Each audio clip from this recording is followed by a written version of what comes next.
హనుమంతుడు ఏ గుర్తింపు కోసం సముద్రం దూకాడండి? సామాన్యమైన సాహసం. ఎవడన్నా దూగ్గళ్ళా?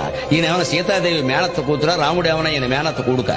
ఏమి సంబంధం? వీళ్ళు వానరులు, వాళ్ళు నరులు, జాతి సంబంధం లేదే. పోనీ ఇంత సాహసం చేసి సుందరకాండ అంతా రోజున్నర తిరిగి 32 గంటలు తిరిగి సీతాదేవిని అన్వేషించి వచ్చి ఇస్తే రామచంద్రుడు ఇచ్చినటువంటి చెబితే వచ్చిన కానుక ఏమిటండి? కౌగులించుకున్నాడు, అంతకుమించి ఏం లేదు. ఇంత అయ్యి రామ పట్టాభిషేకం జరిగే కూడా హనుమంతుడు కనీసం హోమ్ మినిస్టర్ ఇవ్వలేదు, రెవెన్యూ మినిస్టర్ ఇవ్వలేదు, ఏమీ ఇవ్వలేదు.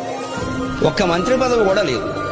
ఏమీ సంబంధం లేదు, ఏమీ ఆశించలేదు, ఏమీ ఇవ్వలేదు. అది కూడా సీతాదేవి చెబితే ఒక్క హారం ఇచ్చారు.